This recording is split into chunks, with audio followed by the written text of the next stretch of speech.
And it was reported to Joab, "See, the sovereign is weeping and mourning for Absalom." So the deliverance that day was turned into mourning for all the people. For the people heard on that day, saying, "The sovereign has been grieved for his son." And the people stole back into the city that day, as people who are ashamed steal away when they flee in battle. And the sovereign covered his face.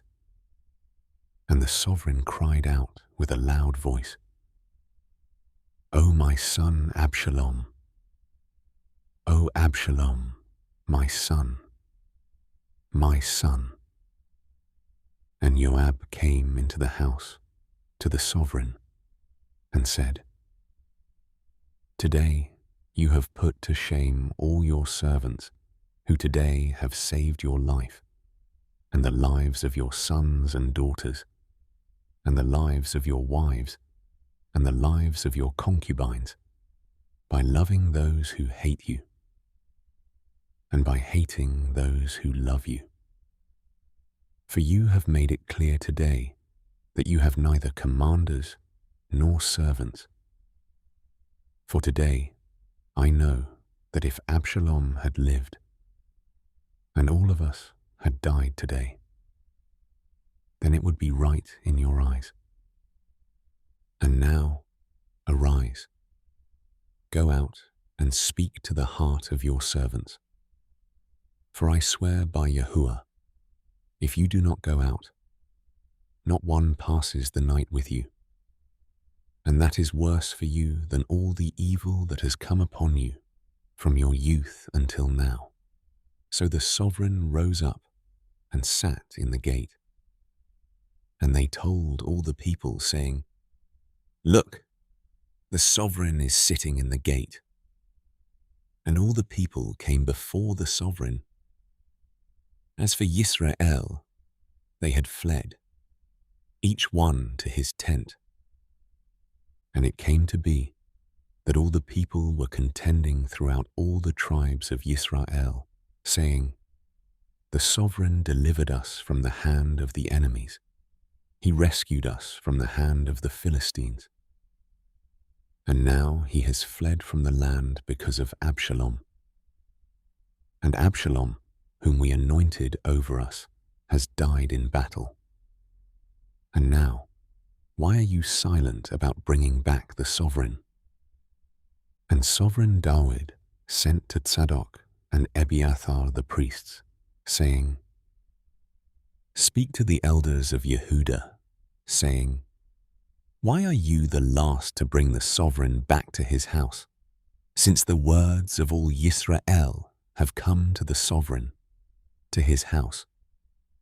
You are my brothers. You are my bone and my flesh. Why then are you the last to bring back the sovereign?" And say to Amasa, "Are you not my bone and my flesh? Elohim do so to me, and more also, if you are not commander of the army before me all the days in place of Joab." Thus he swayed the hearts of all the men of Yehudah as one man, so that they sent to the sovereign, saying, "Return, you and all your servants." So the sovereign returned and came to the Yarden, and Yehudah came to Gilgal, to go to meet the sovereign, to bring the sovereign over the Yarden. And Shimei, son of Gera, a Binyamite, who was from Bahurim, hastened and came down with the men of Yehudah to meet sovereign David.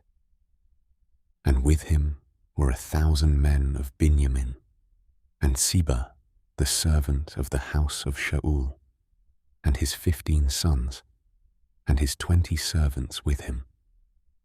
And they rushed over the Yarden before the sovereign. And they passed over the ford to bring over the sovereign's household, and to do what was good in his eyes. And Shimei, son of Gera, fell down before the sovereign, when he had passed over the Yarden, and said to the sovereign, "Do not let my master reckon crookedness to me. Neither remember what wrong your servant did on the day that my master the sovereign left Jerusalem, that the sovereign should take it to heart. For I, your servant, know that I have sinned. And see, I have come today, first of all the house of Joseph, to go down to meet my master, the sovereign." But Abishai, son of Zeruiah, answered and said, "Should Shimei not be put to death for this, because he cursed the anointed of Yahuah?" And David said, "What have I to do with you, you sons of Zeruiah, that you are to be adversaries to me today? Should any man be put to death in Yisrael today?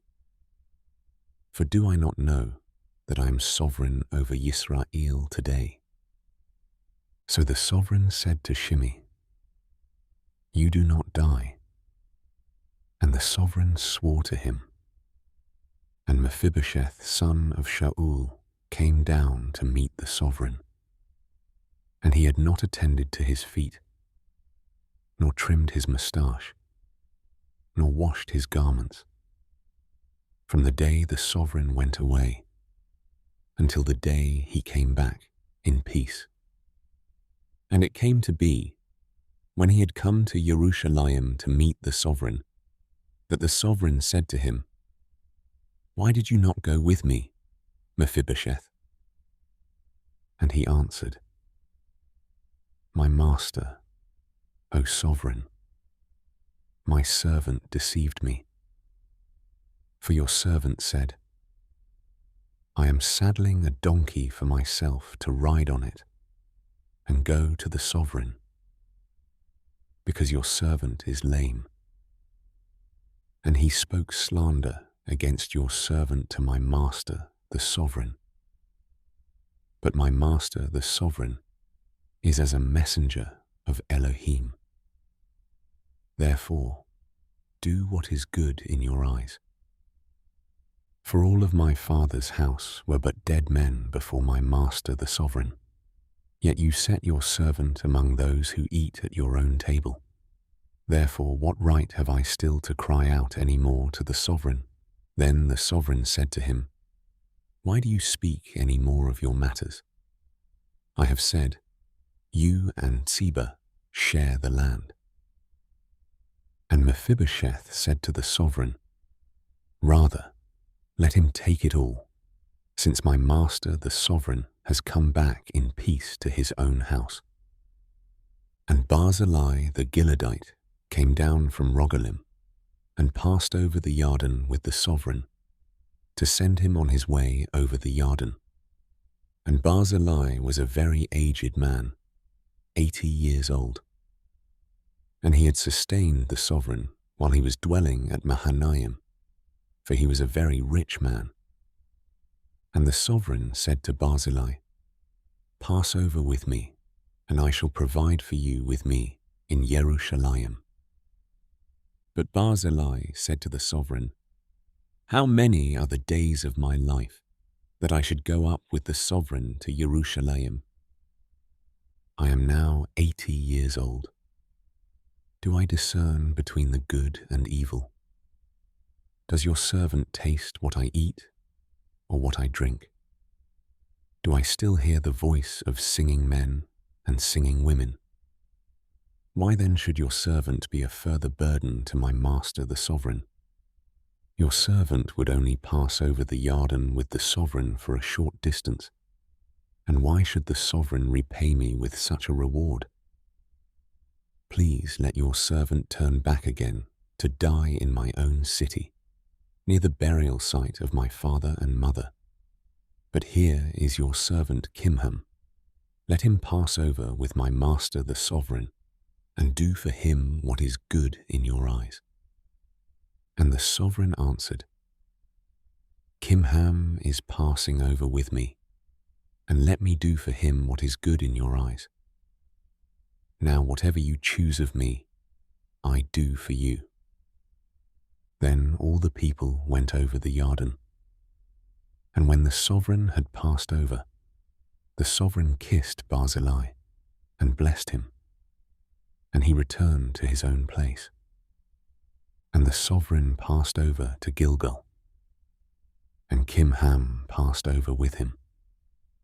And all the people of Yehudah brought the sovereign over, and also half the people of Yisrael. And see, all the men of Yisrael were coming to the sovereign.